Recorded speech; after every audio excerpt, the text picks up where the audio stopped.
ഇതിന്റെ വല്ല ആവശ്യം ഉണ്ടായിരുന്നു ഏട്ടാ? ദേ നോക്ക്, ഞാനിപ്പോ മൊത്തത്തിൽ മുങ്ങി നിൽക്കുക.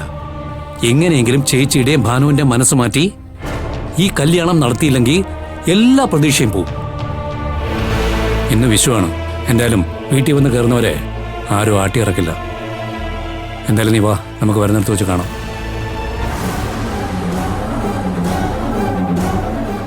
എന്നാ പിന്നെ പോയിട്ട് വരാ വല്ലിച്ച. എല്ലാവരെയും തൃപ്തിപ്പെടുത്തുമ്പോഴല്ലേ മനസ്സിനൊരു സന്തോഷം.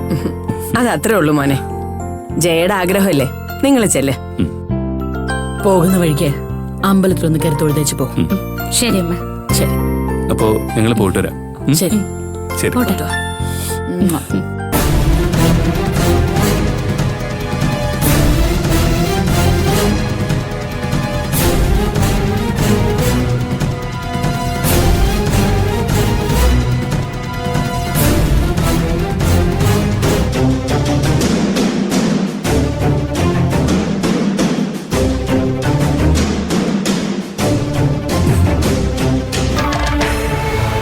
ചേച്ചി, വിഷുവായിട്ട് ഇങ്ങനൊരു വിസിറ്റ് ആരും പ്രതീക്ഷിക്കണല്ലേ?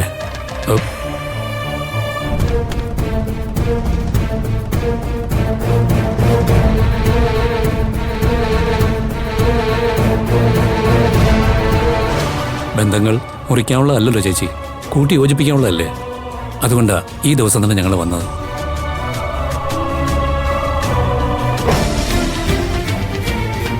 ഗായത്രി ചേച്ചിക്ക് ഞങ്ങളോട് ദേഷ്യമൊന്നും തോന്നരുത്. നിങ്ങളോടൊപ്പം സന്തോഷം പങ്കിടാൻ ഞങ്ങളെ അനുവദിക്കണം.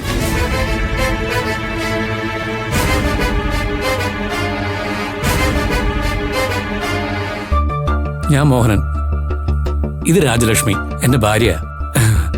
ഗായത്രിയുടെ സഹോദരനാണ് ഞാൻ.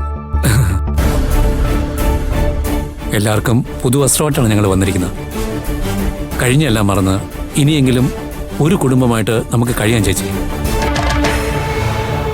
എന്താ മോനാ, നിനക്ക് എന്നെ ഓർമ്മയുണ്ടോ? കഴിഞ്ഞൊന്നും മറന്നിട്ടില്ലല്ലോ. അത് പിന്നെ മറക്കാൻ പറ്റുമോ ചേട്ടാ?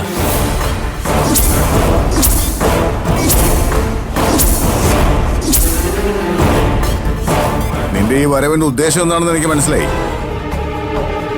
അയ്യോ, ഒരു ഉദ്ദേശവുമില്ല. എനിക്ക് പോകാൻ മറ്റൊരു ഇടമില്ലാത്തത് കൊണ്ടാണ് ഞാൻ ഇങ്ങോട്ട് വന്നത്. അത്രേ ഉള്ളൂ. വേണ്ട ഏട്ടാ, ഞാൻ സംസാരിക്കാം. എന്താ നിന്റെ ഉദ്ദേശം? ചേച്ചി, ഞാൻ പറഞ്ഞല്ലോ, നല്ല ഉദ്ദേശത്തോടെ ഞാൻ വന്നിരിക്കുന്നത്. എങ്കിൽ ആ ഉദ്ദേശം ഒന്നും ഇവിടെ നടക്കാൻ പോകുന്നില്ല. മര്യാദയ്ക്ക് വന്നതുപോലെ തിരിച്ചു പോ. എന്താ ചേച്ചി, നല്ലൊരു ദിവസമായിട്ട് വീട്ടിൽ വന്ന് കയറിയവരെ അടിച്ചിറക്കുന്നു.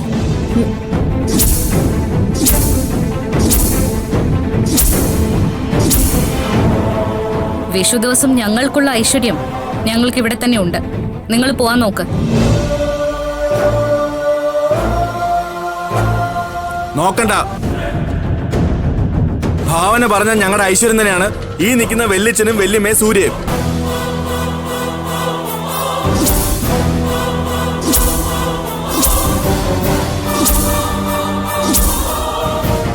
സേതു,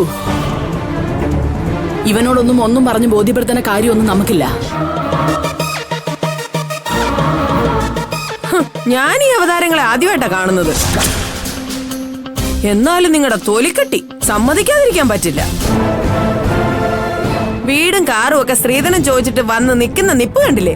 ഒരു ഉളുപ്പും ഇല്ലാതെ.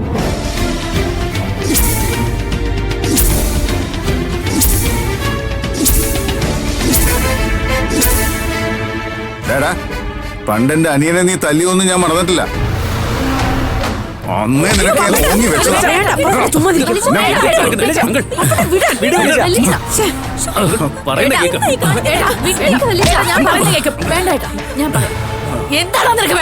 ഭാവന പറഞ്ഞുകൊണ്ട് നിന്നെ ഞാൻ വെറുതെ വിടുന്നു.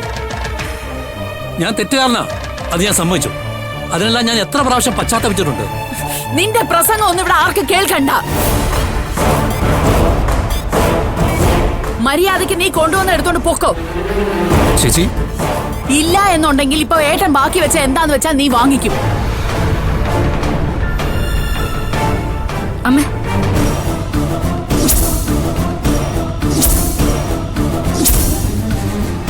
എന്താ നിങ്ങളുടെ ഉദ്ദേശം? ഭാനുവിന്റെ മനസ്സ് വീണ്ടും മാറ്റാന്നാണോ?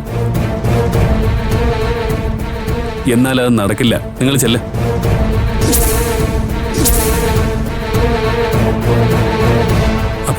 എന്നെ ആർക്കും വിശ്വാസമില്ലല്ലേ? ഇല്ല. നിന്നെ ഞാൻ വിശ്വസിക്കാത്തടത്തോളം കാലം ഈ വീട്ടിലുള്ളവരാരും നിന്നെ വിശ്വസിക്കില്ല. അതുകൊണ്ട് മര്യാദയ്ക്ക് പോ.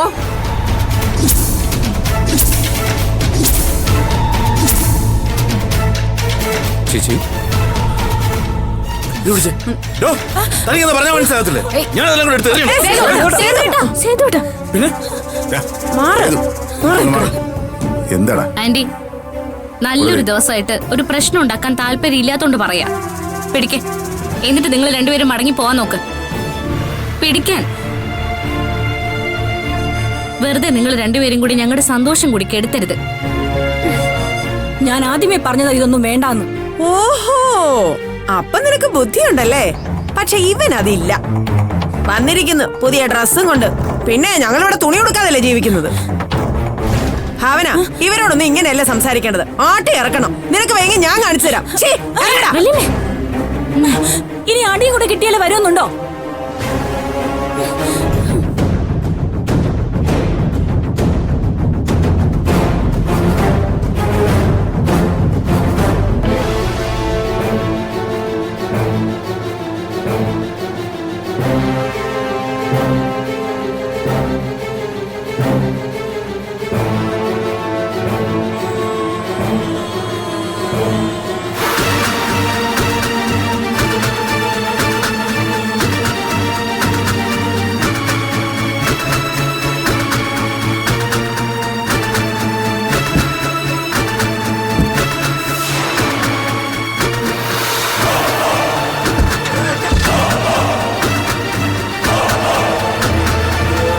എന്റെ ഭാനു, നീ എങ്ങാനും ആ വീട്ടിൽ ചെന്ന് കേറി കൊടുത്താലേ അതോടെ തീരും നിന്റെ ജന്മം.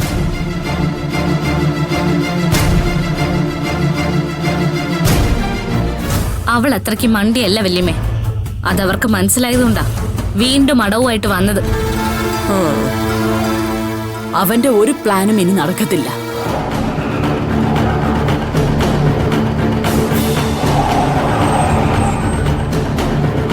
രണ്ടെണ്ണം പൊട്ടിക്കണമെന്ന് ഞാൻ വിചാരിച്ചത്.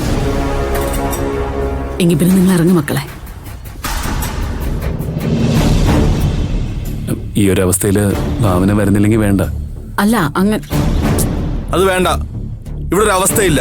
സൂര്യക്കൊപ്പം ഭാവനയും വരും.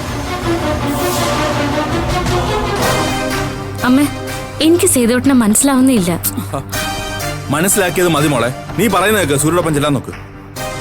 ഓ അമ്മേ, പോട്ടെ. ശരി, പോയിട്ട് വാ. എന്നാ ഞങ്ങൾ ഇറങ്ങട്ടെ. എന്നാ ഇറങ്ങാം. ശരി മോനെ. ശരി മോനെ, വിളിച്ച് പോയിട്ട് വാ. വല്യമ്മ എടുത്തിട്ട് ചെല്ലുവാ. ഇറങ്ങട്ടെ.